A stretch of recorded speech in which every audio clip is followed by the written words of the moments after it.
After my parents died, the house they left behind should have been the last place holding us together. Instead, it became the one thing that revealed who each of us really was. My brother wanted the money before his life collapsed. My sister wanted control before anyone else could touch the outcome. And I wanted to keep the house badly enough to ignore the truth buried inside it. Because the deeper I looked, the more I realized that home wasn't the same thing as innocence. If you've ever had to choose between family, truth, and what's left of home, tell me where you're watching from, and stay with me for this one. 3 weeks after her mother's funeral, Naomi Mercer let herself into the house on Alder Street with the old brass key that still stuck halfway before it turned. The front door opened with the same reluctant drag against the floorboards it had made for years, and for one suspended second, before the air shifted, the house smelled exactly as it always had. Furniture polish, old paper, cedar from the hallway closet, and the faint medicinal trace of the lavender hand cream her mother used until the very end. The scent hit Naomi so suddenly that she had to stop with one hand still on the knob. Grief had done that to her lately. It never arrived in the grand places people warned you about. Not at the cemetery, not during the casseroles and folded sympathy cards and polite, exhausted hugs. It arrived when something remained ordinary. A smell, a half-burned bulb over the sink. A grocery list in her mother's slanted handwriting taped to the refrigerator with a magnet from Mystic Seaport. Milk. Stamps. Call pharmacy. Ask Gideon about the gutter. The list was still there. Naomi shut the door behind her and stood in the narrow foyer with her overnight bag hanging from her shoulder, unable to move for a moment because the house looked less like a place where 2 people had died in the span of 8 months and more like a place where someone had just stepped out and might come back irritated that the front door had been left open too long. The grandfather clock in the front hall was still running 7 minutes slow. It had always been 7 minutes slow. Her father used to say he liked it that way because it made him feel ahead of the world. Naomi had never known whether that was a joke or one of those private rules he imposed on a house until everybody else adjusted to them. She set her keys on the console table and listened. Nothing. Not silence exactly. Houses that old were never silent. There was the soft click from the radiator, the slight hiss somewhere in the pipes, the settling murmur of wood that had learned 4 seasons a year for nearly a century. But there was no television from the den, no kettle, no voice from the kitchen saying, "Naomi, is that you? You could at least call before you show up." Her mother had never really meant it. Naomi crossed into the kitchen because that was where everything happened in this house. Arguments, birthdays, winter flu, bank statements, apologies that weren't apologies, coffee brewed too strong, every decision that was supposed to feel casual and somehow never did. The room had always seemed smaller at night. The dark windows made the walls feel closer. A pale ring from a teacup still marked the old oak table. The table itself had tiny knife nicks along one edge from the years before Naomi was born, when, according to family legend, her father insisted on trimming shingles indoors during a rainstorm because the garage roof was leaking. Her mother used to run her thumb over those marks when she was tired, as if feeling something damaged but still useful calmed her. Naomi set her bag down on one of the chairs and looked around at the room she was trying not to think of as abandoned.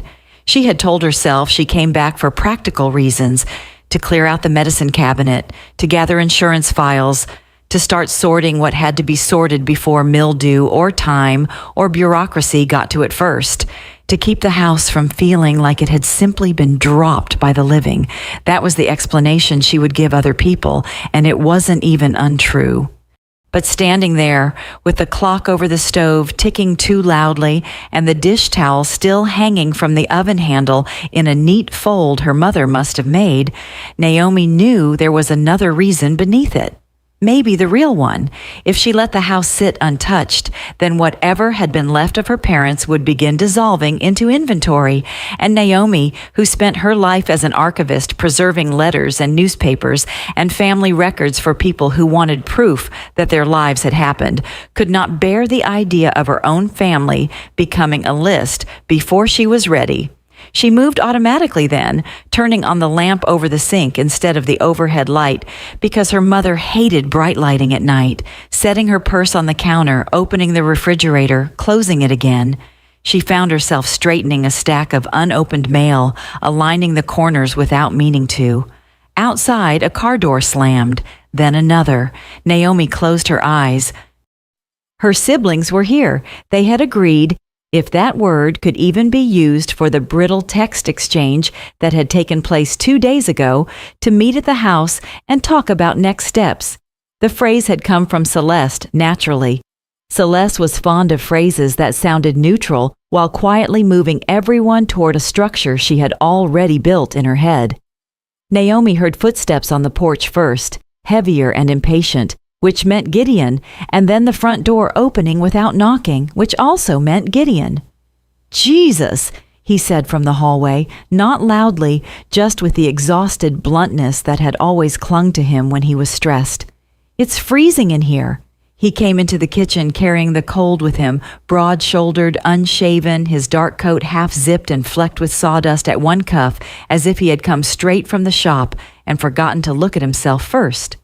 Gideon Mercer had once been the kind of man strangers described as handsome because he looked substantial in a room. Solid hands, steady eye contact, a mouth that seemed built more for restraint than charm. Lately, he just looked worn around the edges, as though life had taken a planer to him and not cared whether it went too deep. Naomi noticed the lines around his mouth before anything else. He glanced at her, then at the room, and his expression shifted briefly into something softer, or maybe simply older. "You got here before me." "I said I would." "Yeah." He rubbed his hands together once. "I know." There were 1,000 things inside that reply. "I know you always do what you say. I know somebody had to come first. I know I wasn't going to be the one." Before Naomi could answer, the front door opened again, followed by the sound of heels she would have recognized anywhere. Not high or dramatic, just precise, measured, the sound of someone who disliked waste, even in movement. Celeste appeared in the doorway with a leather portfolio tucked under one arm and a wool coat belted tightly at the waist. She was the youngest of the three, though people often mistook her for the oldest because she wore composure like a tailored garment. Her blonde hair was pinned back cleanly, not a strand out of place despite the wind outside. She wasn't beautiful in the softened, easy way Naomi's mother had been. She was striking in a colder register. Sharp cheekbones, watchful pale eyes, the kind of face that seemed to arrive at a conclusion before anyone else had finished explaining the problem. She took in the kitchen in one sweep. Naomi by the sink, Gideon standing near the table, the lamp instead of the overhead light. "I thought we should start now," she said, setting the portfolio on the table without removing her coat. "If we wait until we're tired, this will only get worse." Naomi almost laughed, not because it was funny, but because it was exactly the kind of thing Celeste said when she wanted everyone to forget she was part of the emotional weather and imagined she was merely reporting on it. "We've been tired for a year," Naomi said. Celeste looked at her evenly. "That doesn't change the timeline." Gideon exhaled and pulled out a chair. "Can we just sit down before this starts sounding like a deposition?" "It already does," Naomi said quietly. They sat. The table felt wrong with only 3 people at it, but maybe that would have been true in any configuration. Naomi found herself staring at the empty place where her mother used to sit, elbows close, teacup always slightly to the right of the placemat, as if she might still arrive late with some practical objection that would also, somehow, contain mercy. Instead, there was only Celeste opening her portfolio and Gideon leaning back with his jaw set. Naomi spoke first because if she let the room settle entirely into Celeste's rhythm, she would lose something before they had even begun. "I don't want us making decisions tonight that we'll regret in 6 months," she said. "Mom's been gone 3 weeks. Dad's been gone 8 months. That is not enough time to turn this place into a transaction." Gideon's head lifted at that. "No one said transaction." "You didn't have to." He leaned forward, forearms on the table. Naomi, come on. This house costs money every day it sits here. Taxes, heat, insurance. The back roof is still taking on moisture, whether any of us are emotionally prepared or not. That doesn't mean we sell it next week. I didn't say next week. His tone sharpened anyway, because with Gideon it often did before the actual anger arrived. Naomi could see him holding himself back, which in some ways was worse. His restraint always carried the shape of the thing not being said. Celeste slid a single sheet from the folder and laid it flat between them. We need to stop talking about this as if the options are emotional versus cruel, she said. This is an estate. There are deadlines. There are obligations. There are liabilities attached to an unoccupied property. We can't preserve a house on sentiment alone. Something in Naomi tightened. The words weren't even particularly harsh. That was what made them harsher. Celeste could strip warmth out of a room just by insisting on nouns. Naomi looked at the paper but didn't pick it up. I'm not talking about sentiment alone. Then what are you talking about? She opened her mouth and realized, with a kind of private humiliation, that the truthful answer was not one she could say cleanly. I'm talking about the fact that if we sell this house too fast, it will feel like they vanished.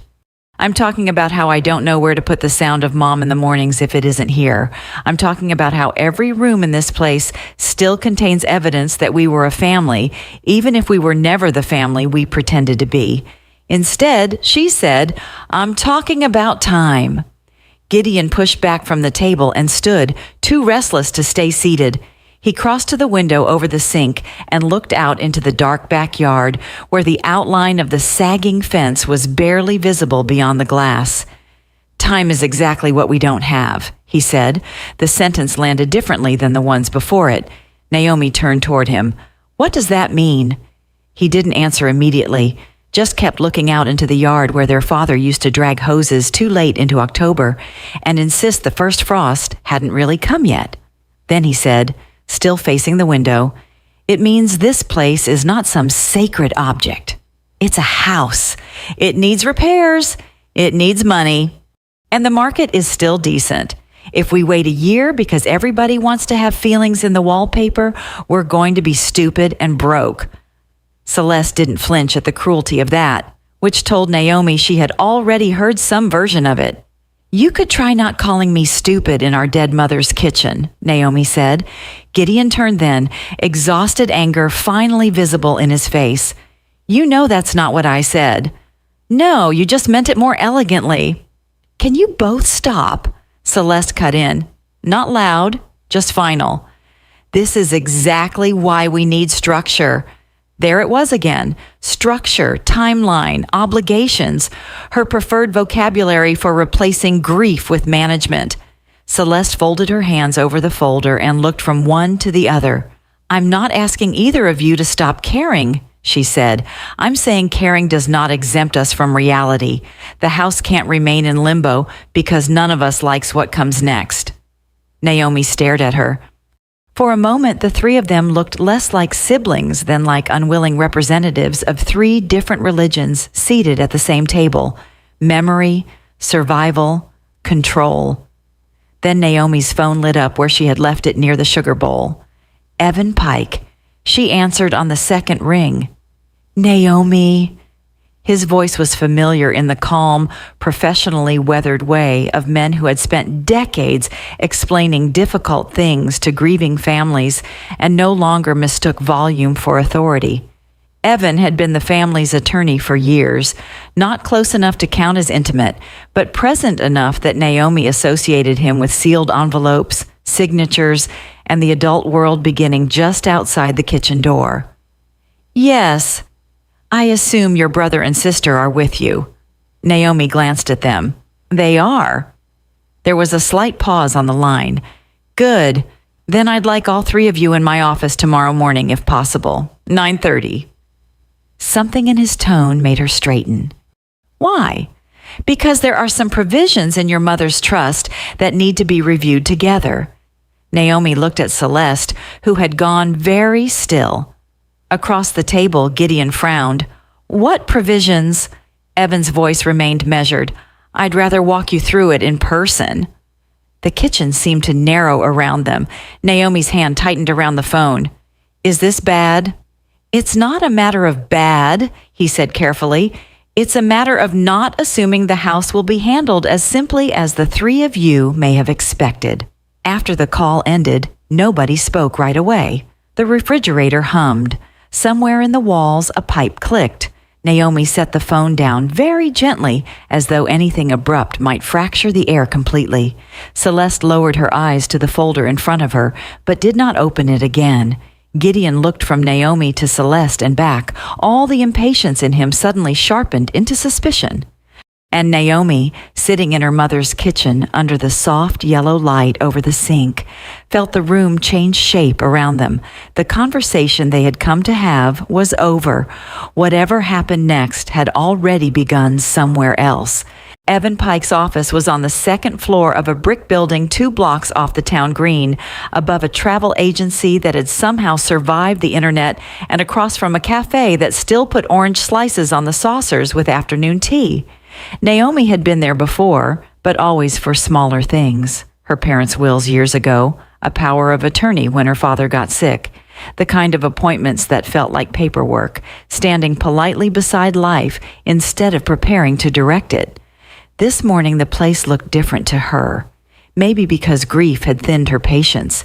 Maybe because the polished brass directory downstairs had listed Pike and Morrissey probate and estate law so plainly that it felt less like a profession than a warning. She arrived first, not by much. Gideon was 5 minutes behind her, shoulders tight inside a charcoal work jacket, his jaw set in that way it got when he had slept badly and intended to deny it. He had shaved, but only just enough to look less tired from a distance. Up close, he still carried the frayed look of a man trying to hold 2 collapsing things at once and pretending both were under control. Celeste came last and entered without apology, as if exact timing was a language she spoke privately and everyone else was expected to translate. She wore a dove gray coat over a cream blouse, her hair pinned back in a low twist that made her look even more composed than usual. Naomi noticed she had brought the same leather portfolio from the night before, only now it looked less like an accessory and more like a weapon she preferred, because it left no visible bruises. The receptionist led them into a conference room with glass-fronted bookcases, a long mahogany table, and framed watercolor prints of Connecticut harbors that seemed designed to reassure people in crisis that civilization still existed. Evan Pike stood when they entered. He was in his 60s, silver-haired but not fragile, with a kind of face that looked permanently composed by decades of hearing families say, "No, that can't be right." He had a narrow build, careful hands, and a voice that always seemed half a degree softer than the room required, which only made people listen harder. Naomi had never known whether she found him comforting or simply difficult to push against. "Thank you for coming," he said, motioning them toward the table. No one answered with anything warmer than a nod. There were already folders laid out at each seat. Naomi looked at hers but didn't open it. Gideon sat down heavily and immediately pulled his toward him, as if he might get ahead of the bad news by touching it first. Celeste took her chair with the stillness of someone who already knew the shape of what was coming, if not every detail. That was the first thing Naomi noticed. Not certainty exactly. Preparedness. Evan sat at the head of the table and folded his glasses once before setting them beside a yellow legal pad. "I'll try to keep this straightforward," he said. "Your mother made amendments to the Mercer Family Trust 3 years ago. Those amendments don't change the broad intent of equal benefit among the three of you, but they do affect how the house on Alder Street may be managed in the period between her death and final distribution." Naomi felt something inside her go still. Across from her, Gideon glanced at Celeste. "You knew about this?" Celeste did not look at him. "I knew Mom updated documents. I didn't know what Evan planned to say today." It was an elegant answer. Naomi noticed that too. Not a lie exactly, but built to keep a door open behind it. Evan slid a document from his folder and turned it so they could all see the heading. Your mother named Celeste as successor co-trustee under certain conditions, he said. The room didn't explode. It tightened. Naomi read the line 3 times before the words arranged themselves into meaning. Successor co-trustee, not sole trustee, not owner, but not nothing. Gideon leaned back hard enough for his chair to creak. What does that mean exactly? It means, Evan said carefully, that if the trust's primary asset is at risk of measurable financial deterioration through delay, vacancy, or deferred maintenance, Ms. Mercer may act alongside the acting trustee to initiate protective steps. Those include obtaining valuations, commissioning inspections, preserving insurance eligibility, and recommending a timetable for disposition or repair. Disposition, Naomi repeated. You mean sale. I mean management options, Evan said. Sale may become one of them. It is not automatic. Naomi looked down at the document again. Her mother's signature was at the bottom of the amendment page, clean and familiar, the same slanted certainty from every birthday card and school permission slip and sticky note left near the coffee machine. Seeing it there made the whole thing worse. This hadn't happened to them. Her mother had done this. Why her? Gideon asked flatly. Evan was silent for half a beat too long. Then Celeste answered instead. Because Mom knew Naomi would stall until the house sank into the ground out of loyalty, she said, and you don't open mail unless it's on fire. Gideon turned toward her so sharply that Naomi thought for a second he might actually stand. Excuse me? Celeste met his stare without raising her voice. Tell me I'm wrong. You don't get to sit there and summarize everybody like you're not part of this. I am part of this. That's why she named me. Naomi spoke before the argument could harden in that direction. She could have told us. This time it was Evan who answered. Many parents don't disclose amendments while they're alive, especially if they believe it may cause conflict before it becomes necessary. Naomi stared at him. So she just planned for conflict instead. Evan didn't take the bait. That was one of his most maddening qualities. He never mistook emotion for a question. What your mother planned for, he said, was a scenario in which delay itself became a liability. He opened a second folder and began listing the facts in a measured tone that made each one land harder, not softer. The house required a foundation assessment within 30 days to maintain current coverage terms with the insurer. The electrical panel had been flagged in a prior review and would likely need updating if the property remained occupied or was prepared for market. There were continuing carrying costs, property tax, heat, insurance, utilities, basic maintenance, attached to a property that, at present, generated no income and sat partially empty. A delayed probate timeline could increase administrative expenses and complicate final distribution, and if the house remained vacant for too long, they could lose access to certain policy protections entirely. The words came one after another, not dramatic, but relentless. Naomi felt them collecting around the house in her mind like tags tied to furniture in an estate sale.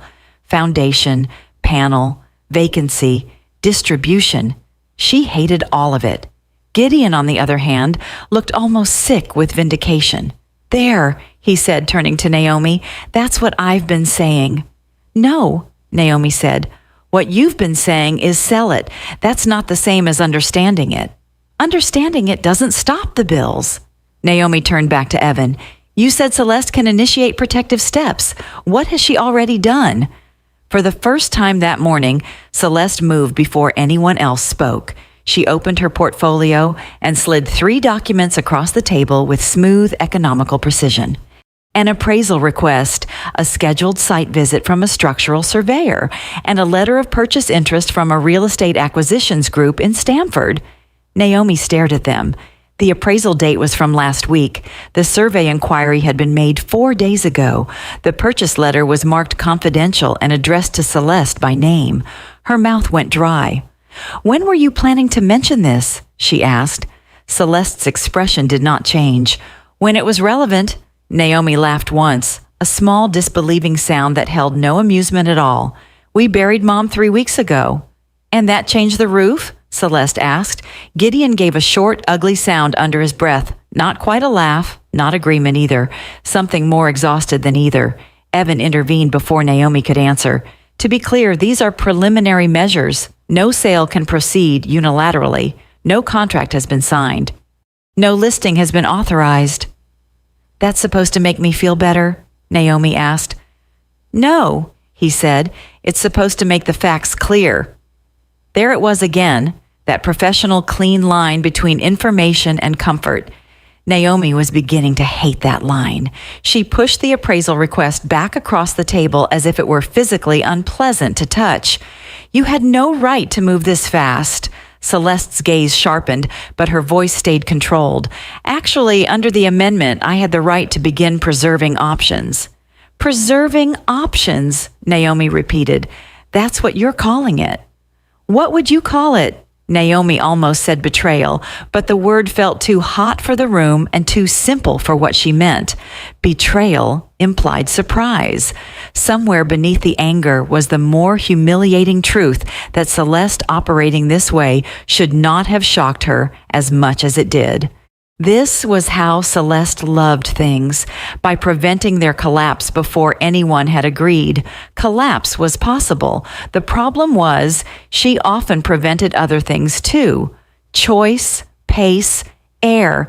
Gideon stood and went to the window, then back again, the room suddenly too small for the voltage in him. Fine, he said. So what's the timeline? Naomi stared at him. You're kidding.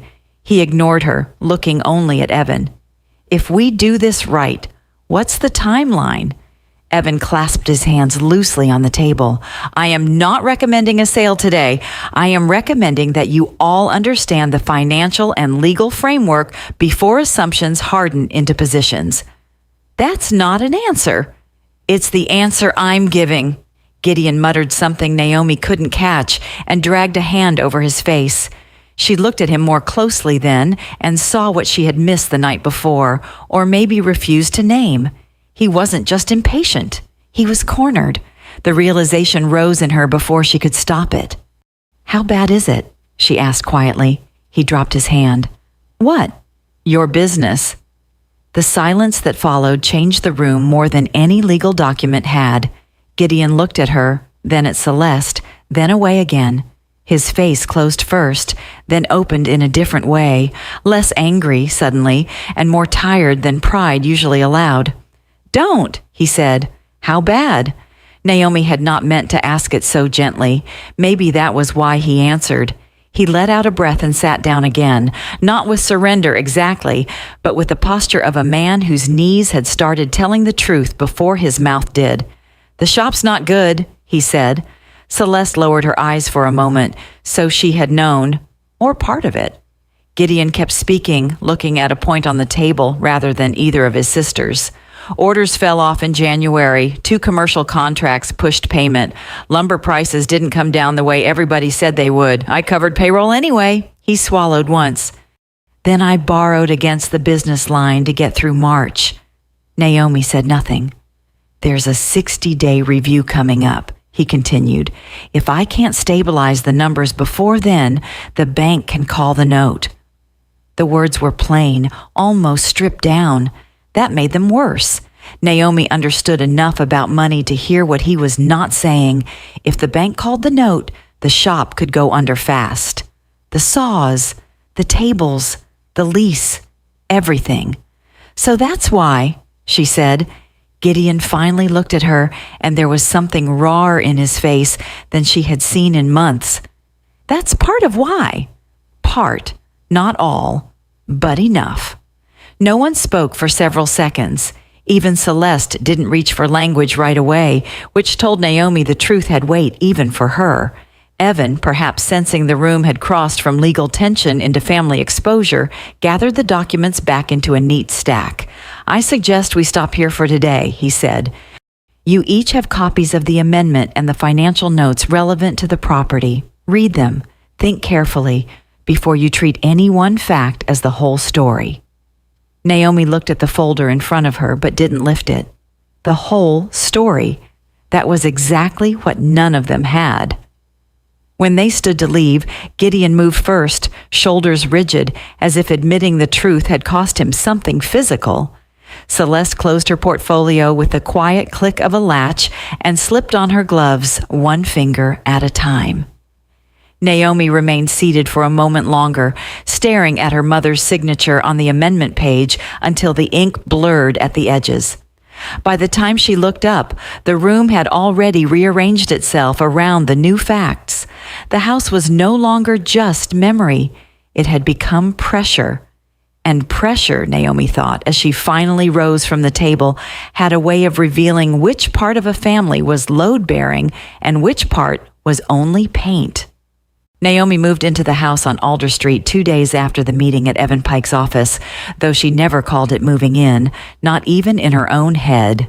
She told herself it was temporary, practical, easier to sort files on site than to drive back and forth from her apartment across town, easier to keep an eye on the pipes, the mail, the thermostat settings Celeste had suddenly started mentioning in clipped, efficient texts that always sounded like reminders from a hotel manager. But by the third morning, Naomi had lined up her toiletries in the upstairs bathroom, folded 2 sweaters into the bottom drawer of the old guest room dresser, and placed her laptop on the desk in what had once been her father's study, and none of that felt temporary at all. It felt like occupation, or maybe vigil. The house behaved differently when only one person was inside it. During the day, sunlight pooled in certain rooms and abandoned others. At night, every sound moved with intention. The baseboards ticked. The radiators breathed. The old maple in the backyard brushed one branch against the siding when the wind shifted east, a soft dragging sound like someone reconsidering the door. Naomi worked the way she always worked when something felt too large to bear whole. She cataloged. By Saturday afternoon, she had turned the dining room table into a sorting station with labeled banker's boxes, color-coded tabs, legal pads, cotton gloves, and a roll of acid-free tissue she had borrowed from the university archive. Personal correspondence, tax records, medical bills, insurance, utilities, photographs undated, photographs identified. To review. Do not discard. She knew, while doing it, that there was something absurd about preserving her own parents' paperwork with the same calm methodology she used for strangers' family collections. But procedure gave grief edges. Edges made things possible to hold. At least that was what she had always believed. By noon on Sunday, she was kneeling on the dining room floor beside a box of her mother's recipe cards, each one written in that slanted hand Naomi could recognize from across a room, when she realized she had spent nearly 40 minutes arranging them by paper stock instead of content. Not because it mattered, because it delayed deciding what they meant. She sat back on her heels and looked around the room. Morning light had shifted off the rug and onto the lower half of the built-in china cabinet. Dust floated in it like fine, pointless evidence. Her coffee had gone cold on the sideboard. Somewhere upstairs, a floorboard gave a quiet crack as the house settled into the warmer hour. Naomi put one hand over her eyes. That was when the truth arrived, not dramatically, not as a revelation worthy of speech, just a clean, private understanding. She was not processing the house. She was preserving it in amber. The boxes, the labels, the gloves, the order of paper clips, and the reverent handling of canceled checks.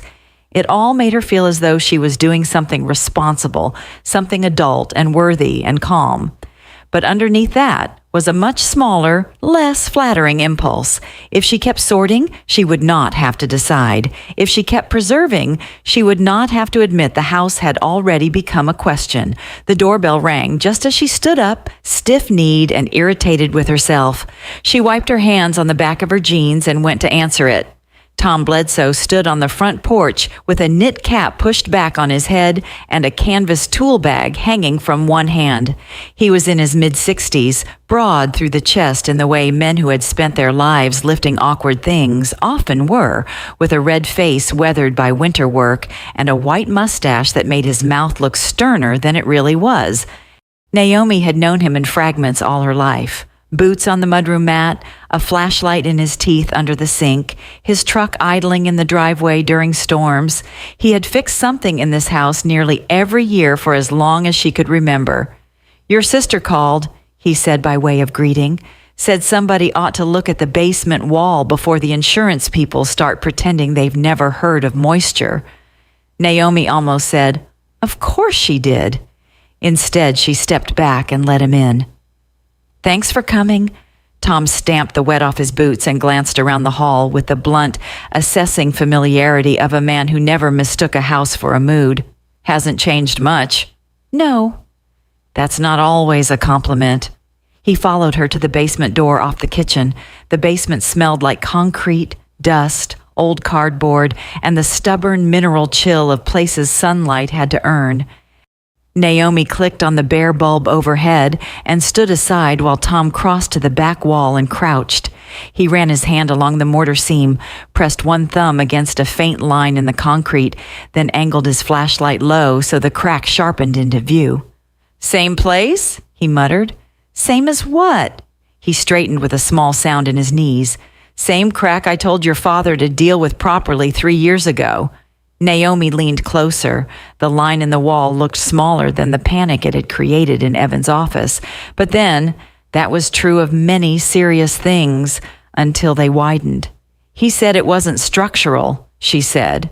Tom gave her a look. "Your father said a lot of things weren't structural if they cost more than he wanted to hear."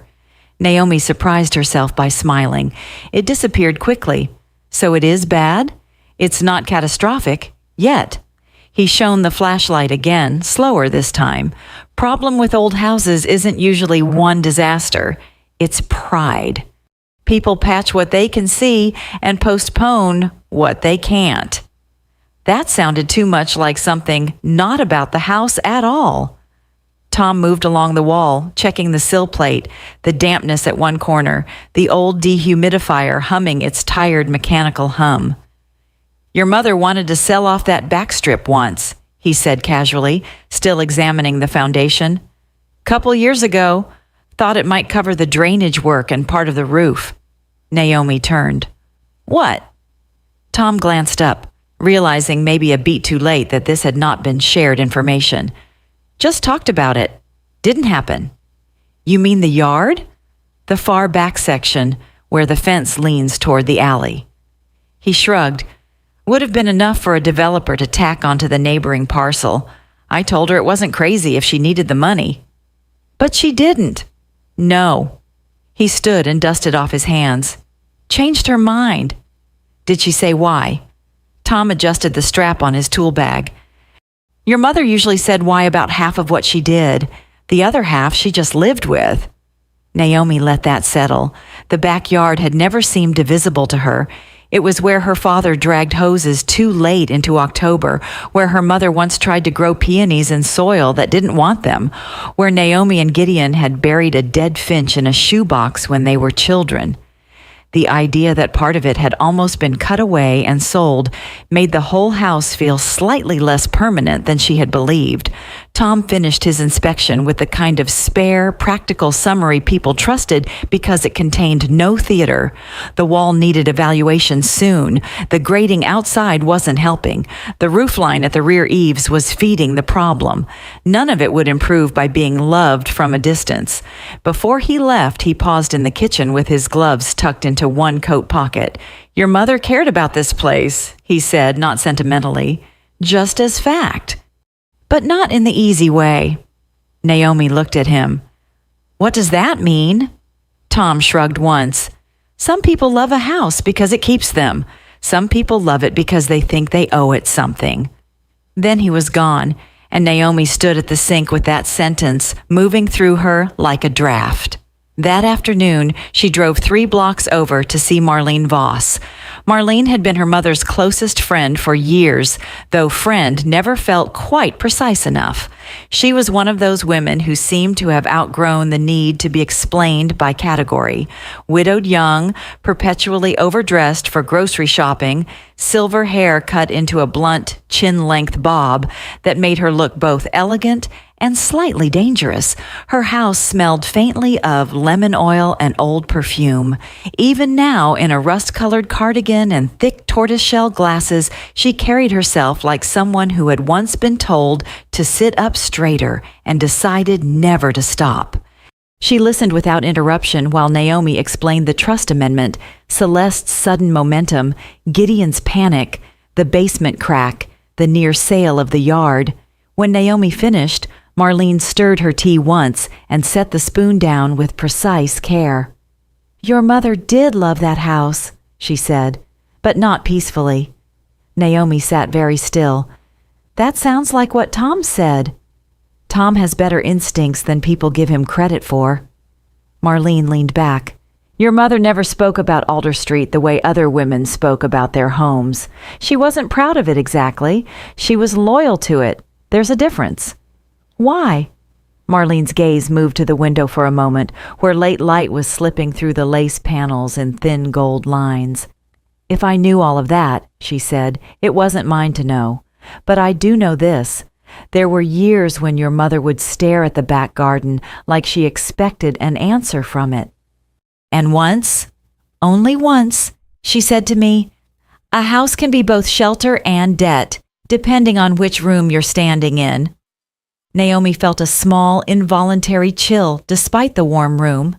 She went back to Alder Street before dark, carrying a container of soup Marlene insisted she take and a new kind of unease. That evening, she unlocked the study door, her father's old room, though after retirement it had become less a study than a place where papers went to age. The desk was still there, scarred walnut with one drawer that stuck in humid weather. Filing cabinets lined one wall. On the bookshelf above the radiator sat binders labeled Home, Tax, Auto, Repairs in her father's blocky capital letters. Naomi worked through them methodically at first. Insurance renewals, contractor estimates, utility records, a packet on window replacements her father had never approved. A survey map rolled into a tube. Then, in the back of a drawer beneath a stack of unfiled bank statements, she found a smaller folder with no label at all. Inside were 4 things: a grainy old photograph of the house before her parents renovated the porch, the paint darker, the steps crooked, the shrubs untrimmed and wild. It looked less like her childhood home than like the rough draft of it. A photocopy of an old deed, a series of bank statements showing regular transfers, monthly at first, then quarterly, sent to someone named Loretta Vale, and an envelope in her mother's handwriting, not sealed, just tucked beneath the papers as if hidden from impulse rather than from discovery. On the front, in blue ink that had slightly feathered into the paper, were the words, "If you children decide to sell." Naomi stared at the envelope for a very long time. The house was silent around her.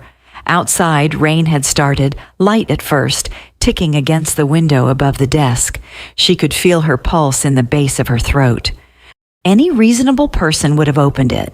Any archivist worth the title would have documented its condition, noted the context, and then opened it with care.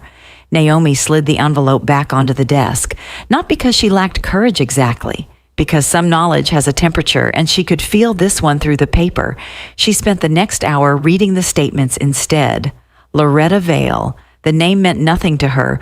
The transfers stretched over years. Not huge amounts, but consistent enough to suggest duty rather than charity. Beside the deed copy was a handwritten note in her mother's smaller, tighter script. No more than a few words, almost too faint to read. Not finished. Naomi looked from the note to the envelope and then away again. By the time she heard the knock at the front door, she had built 3 theories and trusted none of them. She opened it to find a man in a navy raincoat standing beneath the porch light with an umbrella folded at his side. He was probably in his 40s, clean-shaven, dark-haired, with the easy grooming of someone who spent a great deal of time making first impressions look accidental. Not movie star handsome. Better than that, in its own way. Expensive watch, polished shoes, eyes that missed very little and volunteered even less. "Ms. Mercer?" he said. His voice was smooth without being oily, the kind some people mistook for sincerity because it never pushed. "Yes." He offered a business card between two fingers. "Daniel Reeves. I'm sorry to stop by unannounced." Naomi did not take the card right away. He seemed unsurprised by that. "I represent a group that has expressed interest in the property," he continued. "I understand this is a difficult time for your family. I'm not here to pressure anyone. I simply thought it might be useful to make myself available if questions come up." Naomi took the card at last. Heavy stock, minimal type, Reeves Urban Holdings. "Questions about what?" she asked. "The market, timing, what an off-market transaction might look like if your family decides efficiency matters." There it was, that word again, wearing a nicer suit than urgency, but meaning something close. She looked at him more carefully then and understood almost at once what made him unsettling. He was not a shark. Sharks were easier. He was the kind of man who entered fractures professionally and called it opportunity because to him it was. "I didn't say we were selling." "No," he said. "You didn't." Rain tapped steadily against the porch roof between them. Daniel inclined his head slightly, just enough to signal respect without surrendering ground. "For what it's worth, I grew up in a house my mother should have sold 5 years before she finally did. Sentiment can be expensive. Sometimes more expensive than people realize." Naomi almost laughed at the audacity of that, this polished stranger standing on her parents' porch offering emotional relatability like an additional service. Instead, she said, "And sometimes speed is expensive too." A faint smile touched one corner of his mouth. "Yes," he said, "it can be." He reached into his coat and handed her a sealed envelope, much cleaner and sharper than the one waiting on the study desk upstairs. "This is not a contract, just a preliminary expression of interest. No obligation.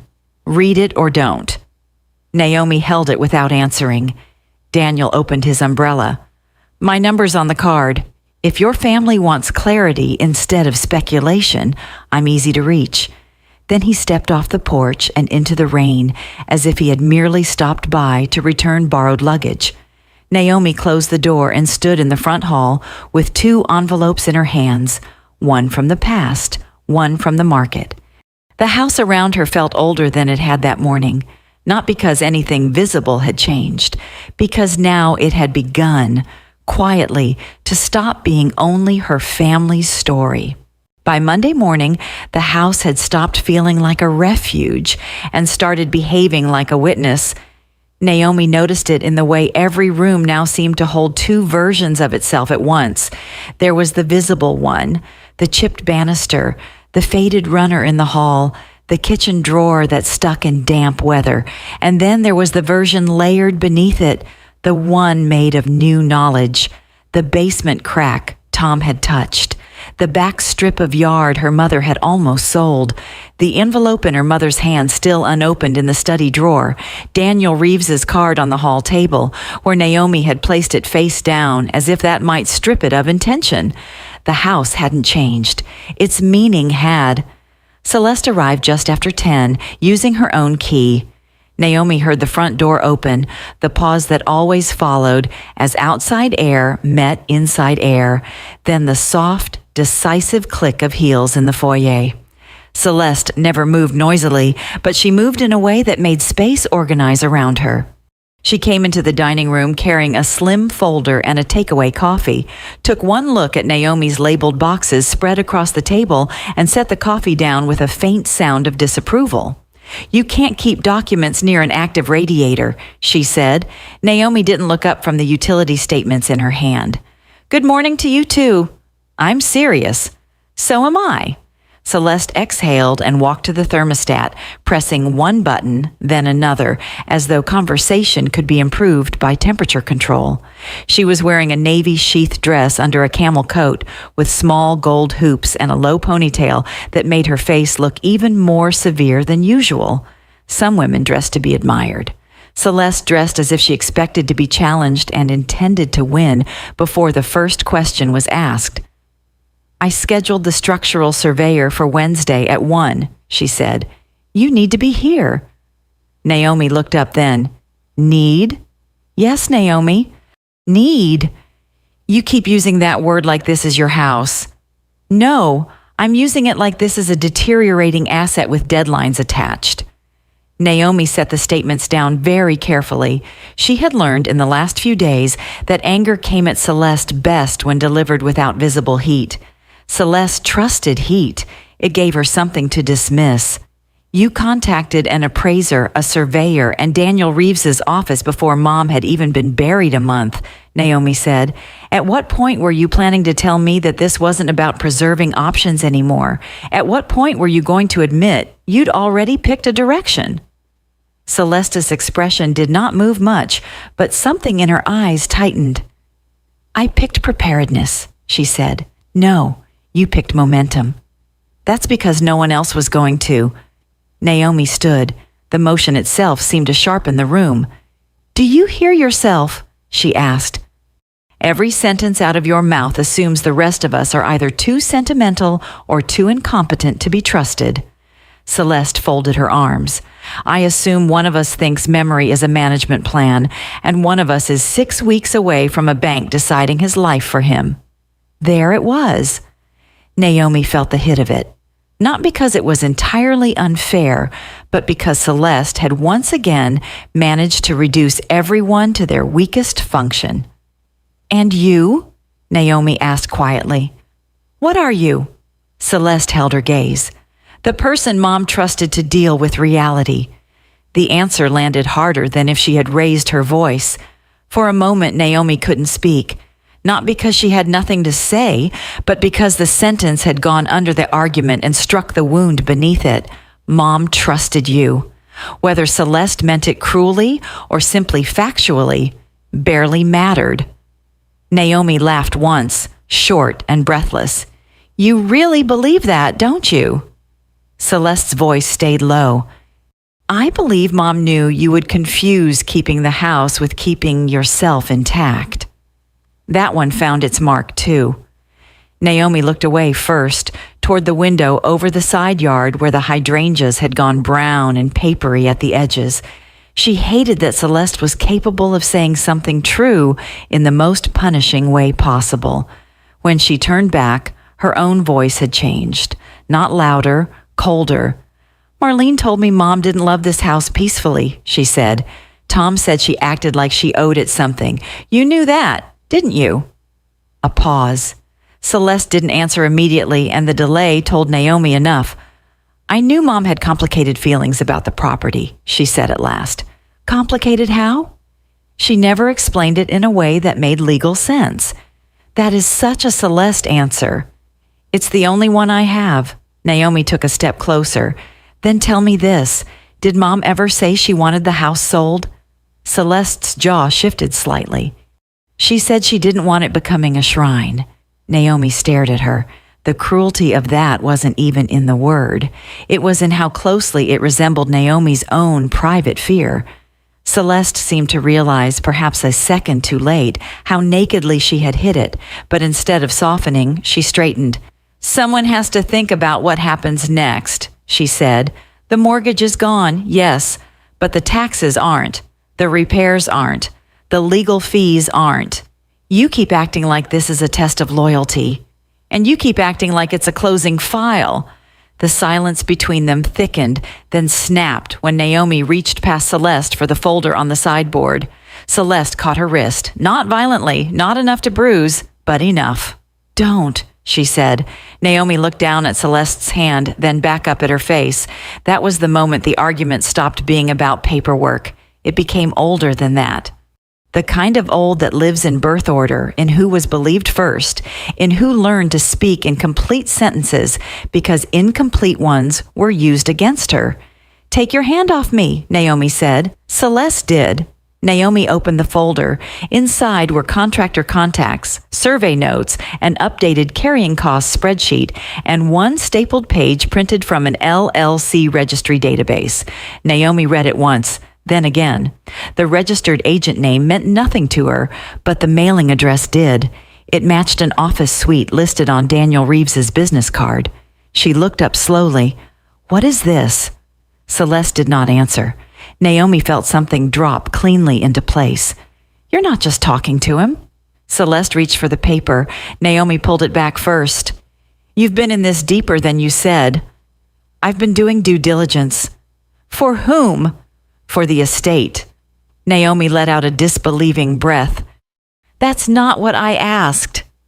Celeste's control wavered then, not in a dramatic way, but in the small, visible cost of maintaining it. Her shoulders stiffened, her mouth flattened. "Daniel's group works through different entities depending on acquisition structure," she said. "That's not unusual." "And you know that because?" "Because I asked." "Why?"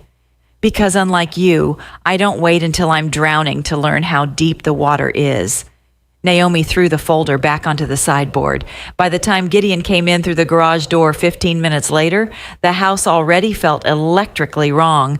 He stopped in the kitchen doorway, taking in Naomi by the counter, Celeste near the dining room arch, both of them too still. "What now?" No one answered quickly enough.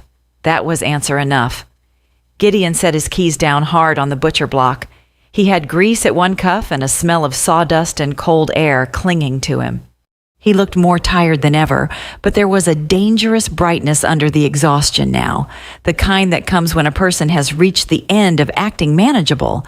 Naomi said, "She's further along with Reeves than she admitted." Celeste snapped, "That is not what I said." "It is exactly what you said without using the words." Gideon's head turned toward Celeste. "What did you do?" "Nothing improper." He gave a flat, humorless laugh. "That phrase should be embroidered on your pillow." Celeste's eyes flashed. "I am trying to prevent this family from sleepwalking into a disaster."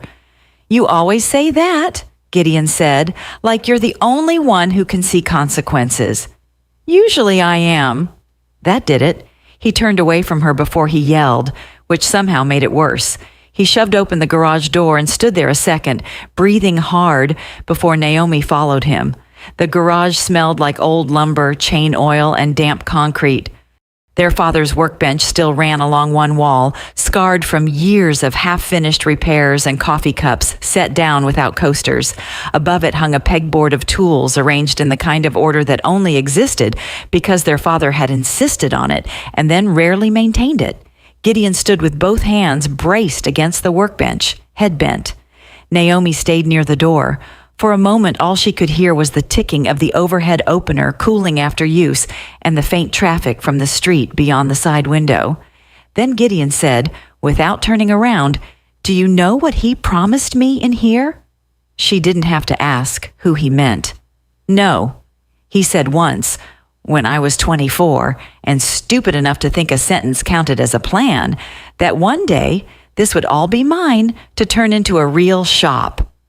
Gideon laughed again, but there was no amusement in it. Not the house, just this. The garage, the back access, enough room to build cabinets custom and maybe take on 2 guys full time. Naomi looked at the bench, at the pegboard, at the strip of oil-darkened floor where a table saw had once stood. "He never put anything in writing," Gideon said, "never even cleared the space properly. Just kept saying later when things settle down, later when your mother feels better, later when the taxes make more sense." He turned then. His face was open in a way Naomi had almost never seen. Furious, yes, but underneath the fury, something more humiliating. A man hearing, finally, how long he had built his adult life around inheritance that had never actually been offered. "I have spent half my life fixing things that belong to other people," he said, Dad's gutters, Mom's fence, this damn place every winter, my own shop, my own payroll. Every time something broke, I was the one who came back with a drill or a ladder or a payment plan. He swallowed. And now you want to know why I talk about money? Naomi said nothing. He pointed around the garage, his movements sharp enough to cut the air. You call this memory? Fine. To me, it's the only thing in this family anybody ever treated like it might become real value, and even that was mostly talk. Naomi leaned back against the door frame, the wood cold through her sweater. For the first time, she understood that Gideon was not trying to strip the house of meaning. He was furious because meaning had been offered to him in place of security for so long that he no longer trusted the difference. I'm not your enemy, she said quietly. He looked away. I know, he said. That's the problem. Before she could answer, her phone buzzed in her pocket. Evan Pike. She stepped back into the kitchen to take it, leaving Gideon in the garage with the workbench and the unfinished history of every promise made there. Naomi? His voice was as calm as ever, but there was an edge of intention beneath it now. Yes. I'm calling because I've been reviewing the acquisition letter and some associated correspondence. Naomi looked toward the dining room where Celeste was gathering papers with clipped, efficient movements that managed to look defensive even from across the room. Go on.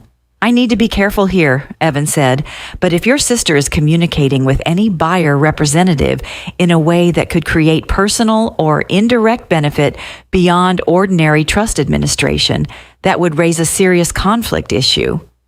Naomi went very still. What kind of benefit? Any compensation, consulting arrangement, referral fee, or off-record advisory role tied to the property's transfer. She thought of the LLC printout, Daniel's office address, Celeste's face when Naomi picked it up. Do you think that's happening? I think, Evan said, choosing each word, that suspicion is not proof. But if there is any basis for concern, you should document everything. Dates, entities, communications. Do not accuse her unless you're prepared to substantiate it. Naomi looked at her sister across the room. Celeste was no longer looking at her. She had already put her mask back on, which was in some ways more unnerving than if she had kept it off. Understood, Naomi said. After the call ended, she remained standing in the middle of the kitchen, her phone still in her hand. The house no longer felt like a question. It felt like a translation problem. Naomi wanted to keep it because somewhere inside her, losing it still felt too close to disappearing.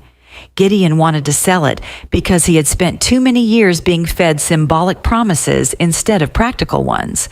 Celeste wanted control because, perhaps more than either of them, she had built a life around the belief that if no one took charge, everything would rot while people talked about feelings. No one was really fighting for the house. They were fighting for the private wound it had learned to stand in for, and that, Naomi thought, was much more dangerous than an argument about property. Naomi opened her mother's envelope on a Thursday afternoon because the weather had turned mean enough to make postponement feel theatrical. Rain pressed flat against the back windows. The maple branch that scraped the siding had become a steadier, more deliberate sound, like knuckles dragging along the house without urgency. The structural surveyor had already come and gone the day before, leaving behind a polite report full of phrases that sounded medically restrained and financially brutal. Deferred water intrusion, progressive settlement risk, recommend timely remediation. Celeste had called it useful. Gideon had called it exactly what he expected. Naomi had filed it in a folder marked Foundation and left it on the dining room table beside Daniel Reeves's expression of interest letter, which she still had not answered. Now she sat at her father's desk in the study, the lamp on though it was only 3 p.m, her mother's envelope in front of her, and the old bank statements spread out to either side like witnesses waiting to be sworn. She had spent the last 2 days pretending the timing mattered, after coffee, after the survey, after she finished cross-referencing the dates on the transfers to Loretta Vale, after she felt less tired. The truth was simpler. She had delayed because once she read the letter, the house would stop being a suspicion and become a fact. She slid one finger under the flap and unfolded the pages inside.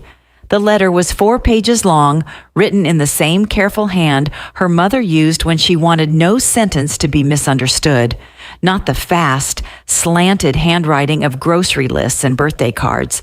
This was slower, deliberate, a hand that knew it was leaving evidence. If you children are reading this, then you are already farther inside this decision than I ever wanted you to be.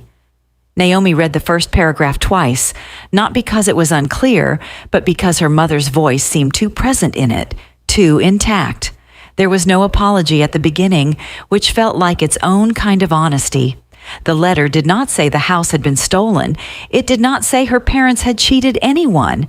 It said something worse for a daughter trying to keep loving both of them in a shape she recognized. It said the house had been bought legally from a woman named Loretta Vale at a time when legality and fairness had not been the same thing. Her father, according to the letter, had known Loretta's husband was dying, known the medical bills were already bearing them, known the property had to move fast because there was nothing else left to liquidate.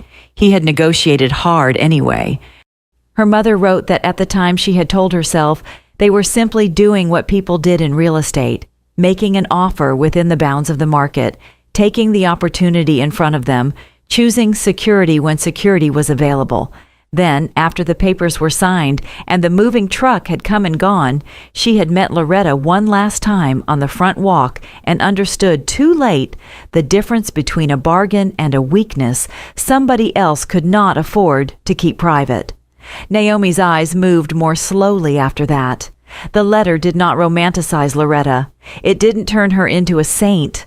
Her mother described her instead as tired, proud, and humiliated by needing help in public. A woman who said thank you with the controlled fury of someone who had been cornered into gratitude. Your father called it practical. I called it survivable. Years later, I understood those are not always clean words. Naomi looked up from the page and stared at the rain dragging itself down the window panes. The house around her did not feel haunted. It felt documented. She read on. Her mother had tried, in small, private ways, to compensate for what could not be undone. The bank transfers Naomi had found were exactly what they looked like. Money sent first monthly, then quarterly, whenever she could justify it without provoking a war at home. Sometimes for Loretta. Later, when Loretta stopped cashing checks regularly, through a post office box her mother had been told to use by a church secretary who never asked questions aloud. I did not do enough, one line read, but what I did because I could not drink coffee in that kitchen forever without tasting the price of it. Naomi set the letter down. She could hear her own breathing. That sentence, the kitchen, the taste, the daily intimacy of living inside a compromise you had named practical, did more than anything else to collapse the distance between accusation and inheritance. This wasn't a revelation that pushed the parents into villain and victim, cleanly labeled, morally arranged. It was messier than that, human in the least flattering way. Her father had wanted the house. Her mother had agreed. The deal had gone through. And then her mother had spent years trying to live inside a choice whose paperwork had closed faster than its ethics. At the bottom of page 3, the letter shifted. There was another piece Naomi had not expected. Loretta Vale had a niece. No, a grandniece. Her mother wasn't completely sure because the relationship had frayed by then. The woman's name was Rhea. There had been a Vermont mailing address at one point, then another name after a marriage, then silence. Her mother had tried once to find her through public records and given up when the trail blurred. If the house is ever sold, then do not tell yourselves the story that it belonged only to us. It did not. It belonged to whoever could keep it, and then to whoever could afford to lose it the least. There is law in that. I am not sure there is peace. Naomi finished the last page with a tightness across her ribs that felt less like crying than like refusing to. There was no dramatic final confession, no hidden codicil, No instruction to return the house. No line that solved anything. Only this: do not turn it into sentiment, because that would also be a lie, but do not turn it into money without remembering whose desperation helped buy your stability. If there is still anyone left from Loretta's people, they should not be erased simply because time has passed cleanly on paper. Naomi folded the letter back along its existing creases and sat motionless for a long time. Outside, the rain deepened. In the kitchen, the refrigerator cycled on with its familiar low mechanical hum. A car passed on Alder Street, its tires whispering through wet pavement. Every ordinary sound seemed almost offensive against the strangeness of reading a house differently than she had that morning. She had spent days fearing the discovery of a crime, a forged deed, fraud, some cinematic ugliness that would let her rearrange her love into anger and be done with it. Instead, she had found what adulthood usually delivered when you asked the past to explain itself honestly: a bargain, a silence, a woman who had lived long enough to regret something she had still materially benefited from. That was harder. By the time Gideon arrived that evening, she had read the letter twice more and made a legal pad full of names, dates, and half-formed arrows between them. He came in through the kitchen, smelling of rain and machine oil, tossed his keys down, and stopped when he saw her face. "What happened?" Naomi looked at him from the table. "I opened Mom's letter." Gideon said nothing at first. He took off his jacket, draped it over the back of a chair, and sat across from her with the cautious posture of someone approaching a skittish animal. "Was it bad?" She almost said yes. But bad was the wrong register. Bad suggested damage sudden and decisive. This felt older than that, like rot under polished wood. "It was legal," she said. "That's the problem." She handed him the letter. He read it more quickly than she had, his mouth flattening halfway down the second page. By the end, he dropped his gaze to the table and stayed there. After a while, he said, "So Dad bought low from someone who didn't have a choice." "Yes." And Mom tried to make herself feel better without ever actually saying it out loud. "Yes." He rubbed one hand over his jaw. "That sounds like them." There was no cruelty in it. That was what made it land. Naomi had been bracing for denial or anger or some reflexive defense of their father. Instead, Gideon seemed almost relieved that the explanation matched the family they had actually had instead of the better one she sometimes still tried to reconstruct. "I don't know what I'm supposed to do with this," she said. Gideon leaned back, reading the last page again. Neither did she. Naomi looked at him. "That doesn't help." "I didn't say it did." Rainwater threaded down the kitchen window behind him, distorting the dead hydrangeas into blurred brown shapes. After a while, Gideon said, "What about the woman, Loretta?" "She died years ago, I think. Mom says there may be someone else, a relative. Rhea, Vermont maybe. Maybe another last name." Gideon looked up at that. "So what? We find her and hand over the house?" Naomi heard no sarcasm in the question, only weariness. "No," she said. "I don't think that's what Mom meant. I think she meant we stop pretending the story starts with us." Gideon nodded slowly, but the movement held no resolution. Later that night, after he left, Naomi sat at her laptop and began looking for Rhea. The search was uglier than she expected, not in content, but in method. Databases that turn people into age brackets and prior addresses, county records, obituary mentions, voter registration traces, the kind of searching that felt almost indecent when the person being sought had done nothing but survive enough to become difficult to locate. At first, she found nothing useful. Then a church newsletter archived as a PDF mentioned a Rhea Vale helping with a piano fundraiser in Brattleboro nearly 12 years ago. Then a marriage notice under another surname. Then a property tax record in Vermont under Rhea Mercer Vale Donovan. Too many names, too much life having happened in between. Naomi wrote each one down. By midnight, she had a probable address, a disconnected landline, and a growing sense that finding Rhea would not feel like progress so much as trespassing. She waited until the next afternoon to call. The number she found through a business listing connected on the fourth ring. A woman answered with a voice that sounded older than Naomi had expected, but not elderly. Husky, guarded, carrying the faint flattening of New England vowels that had migrated farther north and stayed there. Vale Piano Restoration. Naomi held the receiver tighter. She had pictured someone polished or brittle or theatrically wounded. The voice belonged to none of those women. It belonged to someone in the middle of a workday. "Hi," Naomi said. "I'm sorry to call out of nowhere. Is this Rhea Vale?" A pause. "Yes. My name is Naomi Mercer." Silence now, but not empty silence. Alert silence. "I'm calling because I think my parents may have bought a house many years ago from someone in your family." "Loretta Vale." When Rhea spoke again, her tone had changed. Not softer, but more precise, like a person setting down one tool and reaching for another. "I know who Loretta was." Naomi swallowed. "I found some records after my mother died. Letters, bank statements. I think—" She stopped, reset. "I think there's context about the house my family never fully talked about, and I didn't want to make assumptions without trying to reach you." Rhea did not rush to fill the quiet. In the background, Naomi could hear something that sounded like workshop noise, wood being moved, or maybe the lid of a piano being lowered carefully.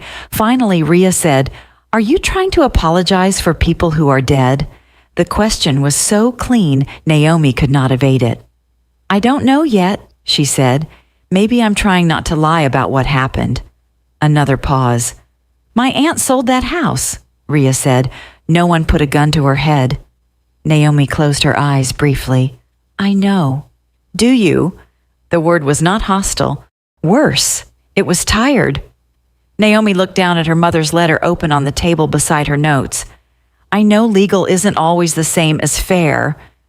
Something shifted on the other end of the line. Not agreement, exactly, but attention. Rhea exhaled through her nose. "That's more than most people say." Naomi let the silence sit. "I'm not asking for anything," she said at last. "I just thought if the house is going to be sold, and if your family was part of how it became ours, then someone should know that I know." There was a scraping sound, then a softer clunk, as if Rhea had sat down on a stool. "My aunt never talked about that house unless she'd been drinking coffee too late," she said, and even then it wasn't stories, more like weather. She'd say the porch boards were wrong under her feet by the end, that the buyers had smiled too carefully. Naomi didn't write that down. Some things changed when you tried to trap them on paper. After another moment, Rhea said, "I don't want the house." Naomi hadn't realized she had been bracing for that possibility until the sentence released something in her spine. "I wasn't assuming you did." "No," Rhea said, "but I'm telling you anyway." The call ended without warmth, but not without meaning. Rhea agreed to let Naomi mail copies of the relevant pages from the letter and the transfer records. Nothing more. No promise to stay involved. No demand. No reconciliation fantasy. When Naomi hung up, the house felt quieter than before. Not cleaner. Not forgiven. Just less enclosed by the Mercer version of itself. That evening, while printing the documents to send, Naomi checked the LLC filing again from Celeste's folder, then followed the address trail farther than she had before. This time, she found a business services registration page linking the entity to a consulting mailbox used by a former classmate of Celeste's from paralegal certification, a woman whose small firm specialized in transaction coordination for private acquisitions. Naomi sat back in her chair. The connection was not proof of a kickback. It wasn't even proof of misconduct, but it was enough to erase innocence. Celeste had not simply asked a few careful questions. She had built herself closer to Daniel Reeves' side of the map than she had ever admitted. Naomi looked across the study at her mother's old desk, the lamp casting a circle of gold over the letter, the bank statements, the copied deed, and now the mailing envelope addressed to Rhea Vale in Vermont. For days she had wanted the house to return to being a symbol. Home, family, memory, loss. Now it refused. It had become a ledger. Not of money exactly, though money ran through every line of it. A ledger of what had been owed, what had been taken legally, what had been paid back inadequately, and what no longer fit into the clean story of inheritance she had once thought she was defending. By the time she sealed the packet for Rhea, Naomi no longer felt like the righteous keeper of Alder Street. She felt like the last person in the room willing to admit that the house had never belonged cleanly to the people living inside it. And that was a lonelier role than ownership had ever been. The mediation took place on a Tuesday in a low beige office park 15 minutes outside town, in a suite that looked like it had been designed specifically to discourage spectacle. No family photos, no polished mahogany, no tasteful harbor watercolors like Evan Pike's office. Just neutral carpet, a conference table large enough to keep people from feeling trapped, and a tray with bottled water and tissues set out with the kind of discreet pessimism that suggested tears were not expected, merely budgeted for. Naomi arrived with a manila folder in her lap and her mother's letter copied, tabbed, and sleeved in plastic. She hated herself a little for that. The archival instinct felt indecent in a room like this, as if preparing evidence meant she had already accepted that pain became more persuasive when organized. Helen Crow came in 3 minutes later, carrying a legal pad and nothing else. She was in her early 60s, slim, silver-haired, and so self-contained she gave the impression of having shed all unnecessary motion years ago. Her clothes were simple in the expensive way simplicity often is. Dark slacks, pale blouse, no visible jewelry beyond a wedding band she wore, like it no longer needed explanation. She did not radiate warmth. She radiated discipline. Naomi knew instantly that Helen was not the kind of woman people confided in to feel understood. She was the kind they ended up telling the truth to because lying in front of her seemed embarrassingly inefficient. "Thank you for coming," Helen said, taking her seat. "I know no one is here because this was their first choice." That was the closest thing to sympathy she offered. Evan sat to Helen's right, thinner than ever in a navy suit that seemed to sharpen whenever the room grew tense. Gideon had come straight from the shop, cuffs frayed, eyes tired, hands restless. Celeste looked immaculate enough to have stepped out of a deposition rather than into a family collapse. Naomi took in the four of them and had the strange thought that every person at the table had come dressed for a different kind of disaster. Helen folded her hands over the legal pad. "I'm not here to decide who is morally correct," she said. "I'm here to see whether you can arrive at a legally viable path forward before legal costs and resentment make the decision for you." She looked first at Naomi. "Tell me what you want, not what you object to, not what you fear, what you want." The question irritated Naomi at once because it sounded too clean for the room they were in. "I want time," she said. Helen's expression did not change. "That is a condition, not an outcome." Naomi felt a flash of anger. "I want the house not to be rushed into a sale." "Why?" "Because it's home," Naomi almost said, and knew the answer would collapse as soon as it left her mouth. Home was true, but no longer sufficient. Not after the letter, not after Loretta, not after Rhea saying over the phone that her aunt had described the porch boards feeling wrong under her feet by the end. Naomi tried again. "I want us to stop acting like this house begins with us," she said, "and I want whatever happens next to reflect that." For the first time, Helen wrote something down. Then she looked at Gideon. "And you?" Gideon leaned back, arms folded too tightly across his chest. "I want the bleeding to stop." Helen waited. He exhaled through his nose. "I want a resolution fast enough that the estate doesn't keep draining, and I don't lose my business while we all perform meaning at each other." Naomi flinched at that. Not because it was cruel, but because it sounded like the kind of sentence he had rehearsed while driving over. Helen didn't react. She just turned to Celeste. "And you?" Celeste met her gaze steadily. "I want a decision that survives contact with math, law, and reality." It was such a Celeste answer that Naomi almost laughed. Helen did not. "That is a framework," she said, "not a want." For the first time all morning, something in Celeste's composure flickered. Very small, a tightening around the mouth. "I want control over the timeline," she said. Helen nodded once. "That sounds more honest." The room sharpened. Naomi looked sideways at her sister. Celeste did not look back. Helen opened the session by forcing structure onto what had so far been mostly collision. She summarized the estate pressures, the structural issues with the house, the trust amendment naming Celeste as successor co-trustee under certain conditions, Gideon's time-sensitive financial strain, and the possible conflict surrounding Daniel Reeves's acquisition interest. She did it without drama, which in some ways made everything sound more serious. Then she placed her pen down. "Now we move past position," she said. "Ms. Mercer," she looked at Celeste, "I want you to explain your contact with Reeves and any affiliated entity in precise terms." Celeste sat straighter. "I requested acquisition structure information and preliminary figures. I made no binding commitment. I signed nothing. I did not list the property." "And did you anticipate any personal benefit outside ordinary trust administration?" The room went silent so quickly, Naomi felt it in her teeth. Celeste's answer took just a second too long. "No," she said. Helen's eyes remained on her. "That is not the same as no possibility." Celeste's jaw shifted. "There was discussion," she said carefully, "of consulting support if the transaction moved off market and required document coordination." Gideon let out a short, incredulous sound. Naomi's hands went cold under the table. Helen did not blink. "Compensated consulting support?" Celeste looked at the tabletop, then back up. "Yes, there it was. Not theatrical, not explosive.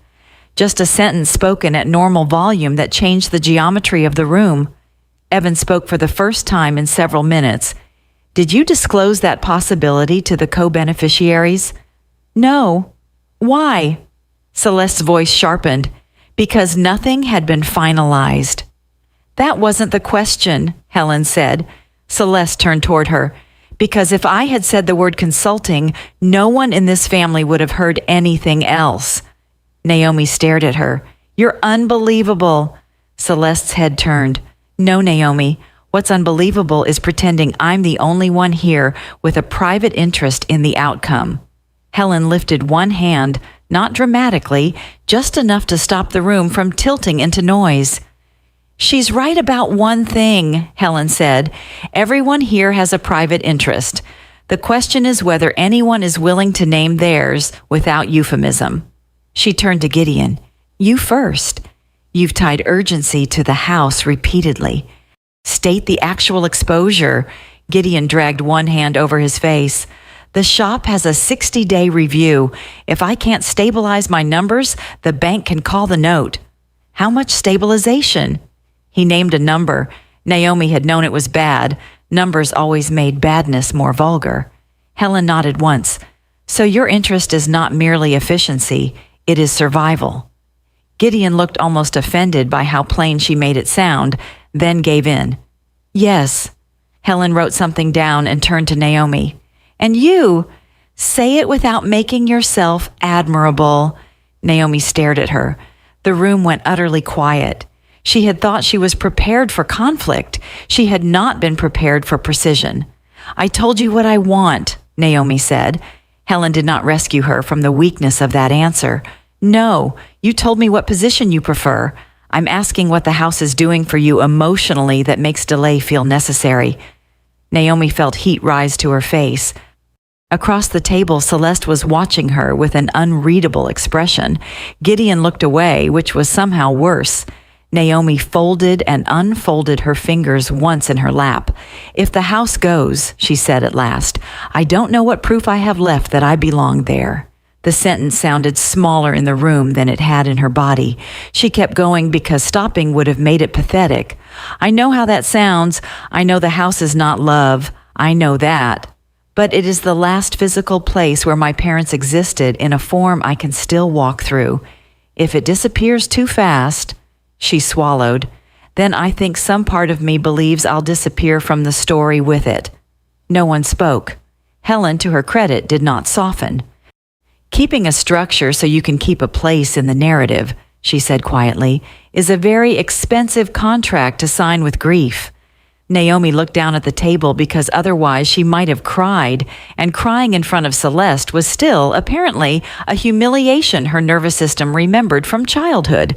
The knock at the door came 40 minutes later, after another round of numbers and legal contingencies, and the increasingly obvious truth that no one at the table hated the others in the simple way hatred would have required. Helen rose to answer it herself. Rhea Vale came in wearing a dark green coat still damp at the shoulders from light rain, a canvas satchel, and the expression of someone who had agreed to attend only after exhausting the dignity of refusing. She was a few years older than Naomi had imagined, or maybe simply carried time more visibly.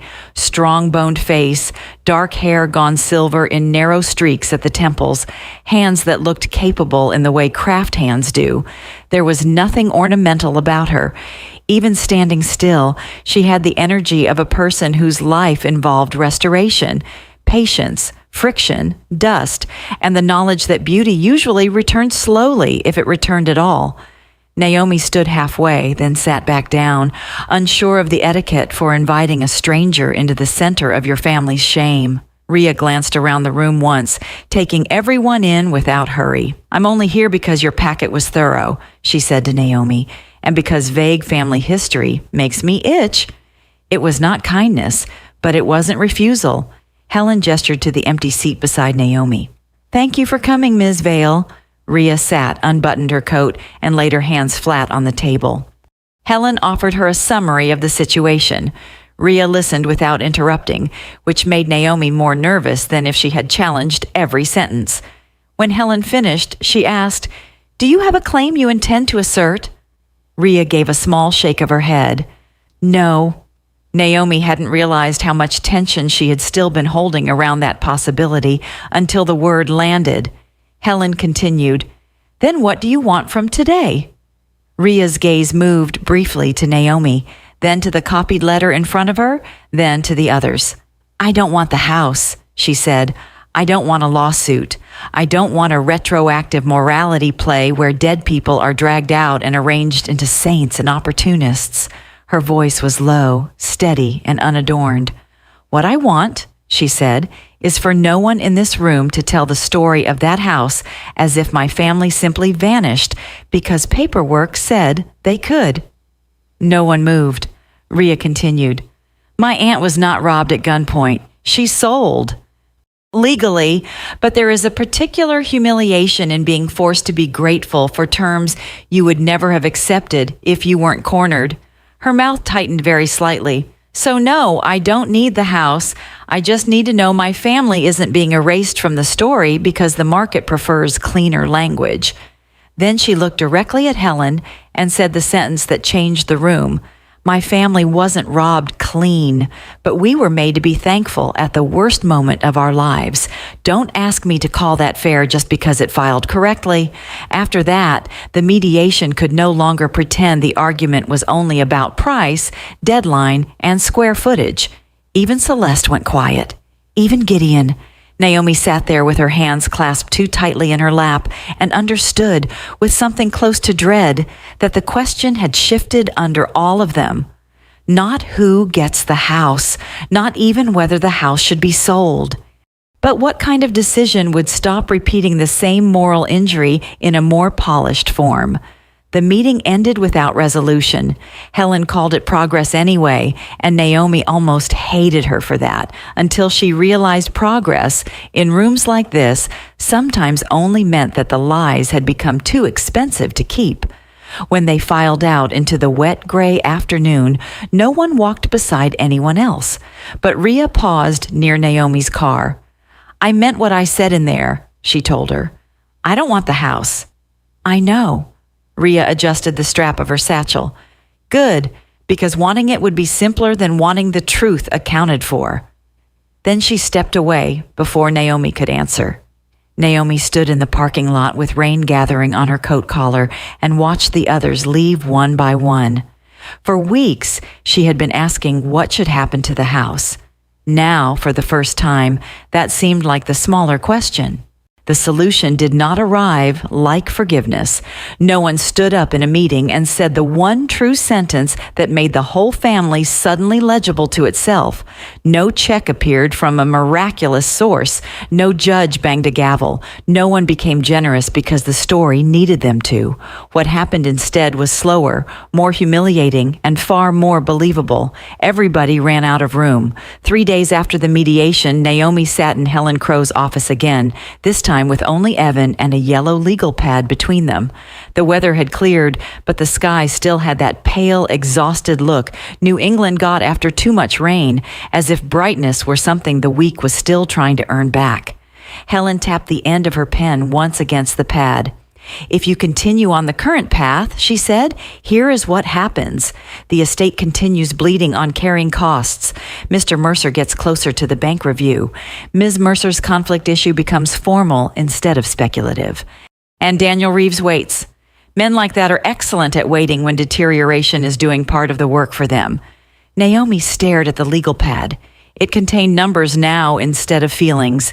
Estimated repairs, probate costs, sale ranges under different scenarios, tax implications, time penalties translated into dollars until delay looked less like devotion and more like an invoice. Helen slid another page toward her. "There is one alternative worth exploring," she said. "Not because it is ideal, because it is viable." The page listed 3 names Naomi only half recognized: the Fairfield County Historical Society, a small community preservation fund, and a woman named Lillian Sloan. Naomi looked up. Helen leaned back slightly. "Lillian Sloan is 72. She inherited money young, made more by not being foolish, and has spent the last decade quietly funding preservation projects no developer can spin into tax camouflage. Your mother helped her once." Naomi frowned. "My mother?" "At St. Agnes, years ago. Housing paperwork after her husband died. Mrs. Sloan remembers it." The sentence moved through Naomi strangely. She was used to discovering private versions of her mother now. Each one made the woman she had lost both more intimate and less exclusively hers. Helen continued, "The Historical Society can't buy the house alone. The community fund can't either. But with private support and a preservation easement, they can make an offer. It won't be Daniel's number. It will, however, close cleanly, reasonably fast, and with enforceable historical use conditions." Naomi looked down at the page again. There it was, in dry institutional language. Not a family home, not a shrine, not a speculative teardown. A path that would let the house continue as a place, but not as a possession. "What kind of use?" she asked. "Adaptive preservation," Helen said. "A residential arts and archive program, small scale, local history tie-in. Public documentation of the property's origins if required by the grant terms." Origins! Not just Mercer, not just Vale. The whole compromise thing. Naomi let the page rest on the desk. "And Gideon?" Helen did not pretend not to understand the real question beneath that. Would the number be enough? Would survival still count if it required a different life afterward? "The offer likely won't rescue pride," Helen said. "It may rescue solvency." That afternoon, Gideon met Naomi at a diner off Route 1 because neither of them trusted the house for this conversation. He looked terrible in a way that was almost clean now, past hiding it, past polishing, down to the blunt fatigue of a man being measured by institutions. His coffee sat untouched long enough to grow a skin. Naomi laid Helen's numbers out between the ketchup bottle and the sugar caddy, and Gideon read them without interrupting. When he reached the proposed purchase figure, his mouth tightened, not because it was insulting, because it was enough to force a real decision. "It's lower than Reeves," he said. "Yes. But it closes faster." "Yes. And nobody gets to make money in the margins." She nodded. Gideon sat back and looked out the window at the parking lot, where a woman in scrubs was eating fries alone in her car before going back to whatever came next in her shift. He looked older suddenly, or maybe just less defended. "If I take this," he said, still looking outside, "the shop doesn't become what I planned." Naomi didn't insult him by answering too quickly. After a while, he turned back to the paper. "I could settle the review," he said, "pay down enough to stop the bank from owning my mornings, but I'd still have to close the commercial lease, sell equipment, start smaller." "Yes?" He laughed once under his breath. "You know what kills me?" "What?" "That this is probably the first honest financial decision any of us has made around that house." Naomi looked at him. The tiredness in his face had rearranged itself into something she hadn't seen there before.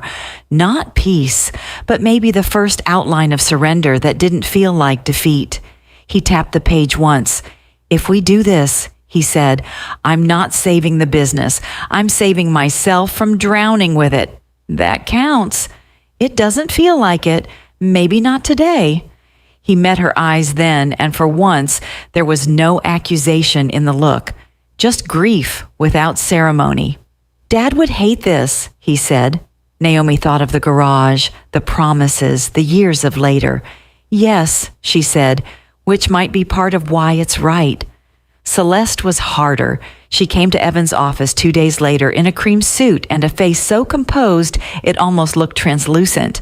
Naomi had learned by then that Celeste's most dangerous mood was not anger. It was clarity. Evan laid out the facts with legal precision.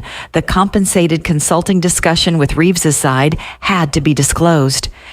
Her role in any direct facilitation of a sale to his group was no longer defensible. If pursued, it could invite formal challenge.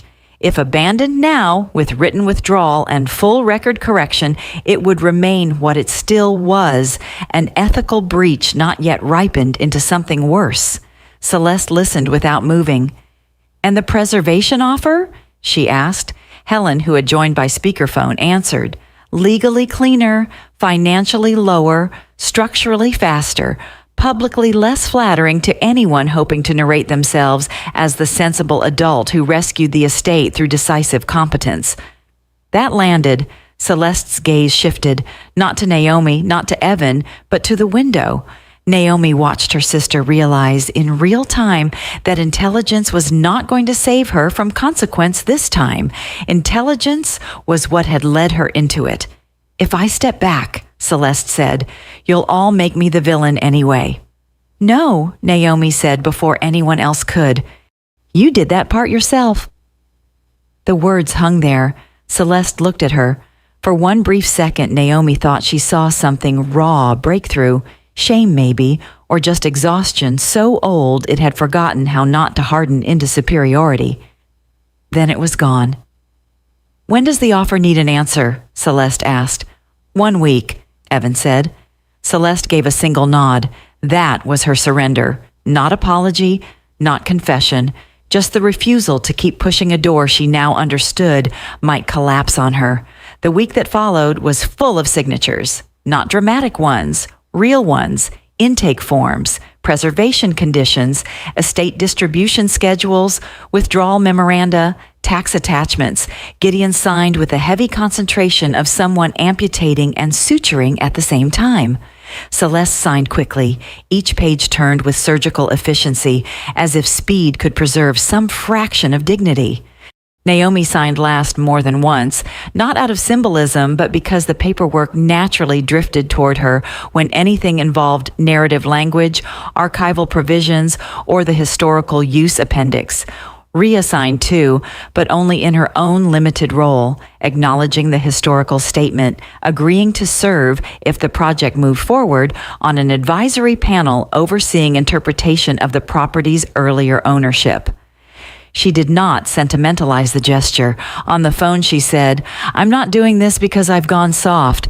I'm doing it because if that house gets repurposed, I'd like the record to contain fewer lies than most houses do." Lillian Sloan came once in person to walk the property before final commitment. She arrived in a navy sedan driven by no one but herself, wearing flat black shoes and a raincoat the color of wet stone. She was smaller than Naomi expected, bird-boned and upright, with bright, unsparing eyes set in a face that had spent many years choosing not to perform sweetness. She did not tour the house like a donor. She toured it like a woman deciding whether it had enough truth in it to be worth preserving. In the kitchen, she ran one finger over the windowsill and looked out toward the back fence. "Your mother sat with me for 2 hours once in a church basement," she said. "I was not particularly likable at the time." Naomi almost smiled. "Were you at least honest?" "Brutally." Lillian glanced at her. "That's why she stayed." That was all she offered by way of sentiment, but it was enough. The deal closed on a gray Friday morning. Daniel Reeves sent one final email through counsel, professional, mild, expressing disappointment and leaving the door open for future opportunities should circumstances change. Naomi read it once and deleted nothing. Some men left fingerprints in the form of politeness. Gideon used his distribution exactly as promised. He settled the review, sold 2 industrial saws, terminated the lease on the larger workspace, and moved what remained of his business into a stripped-down unit behind a cabinet supplier in Milford. When Naomi visited 2 weeks later, the place was half the size and twice as honest. Celeste never apologized for the consulting arrangement. Not directly. What she did instead was submit every relevant email, every inquiry, every draft communication to Evan without being asked twice. For Celeste, transparency was humiliation. Naomi understood that now. It was not enough to absolve her.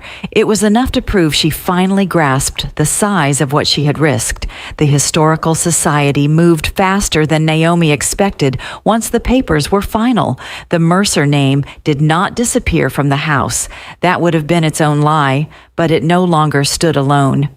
By early spring, the front room proposal board included new wording approved by committee and argued over for 2 exhausting meetings. In the end, the text was spare enough to live with.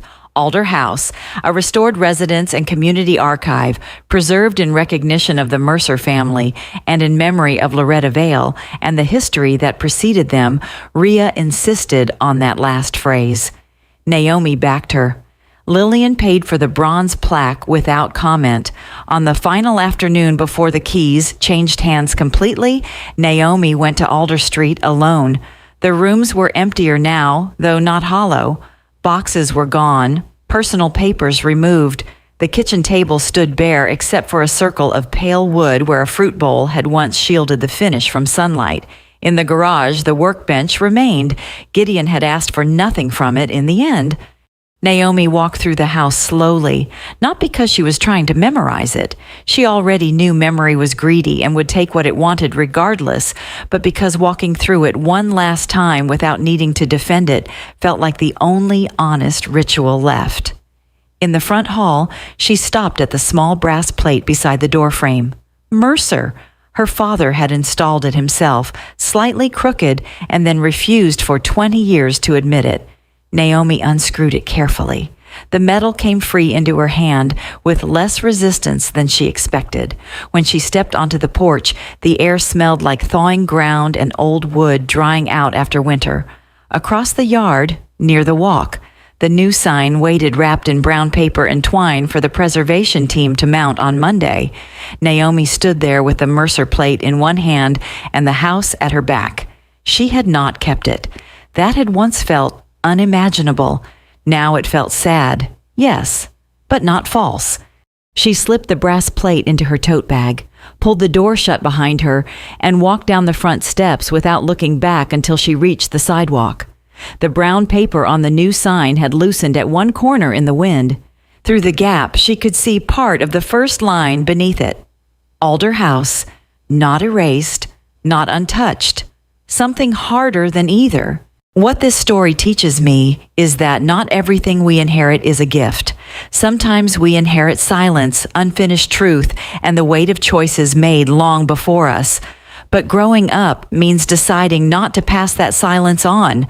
In real life, family can be complicated, love can be imperfect, and doing the right thing may still cost you something. That does not make it the wrong choice. If this story stayed with you, share your thoughts in the comments.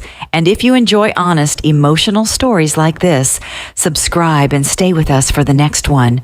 Wherever you're listening from, I hope you find peace in the things you choose to keep and courage in the things you finally let go.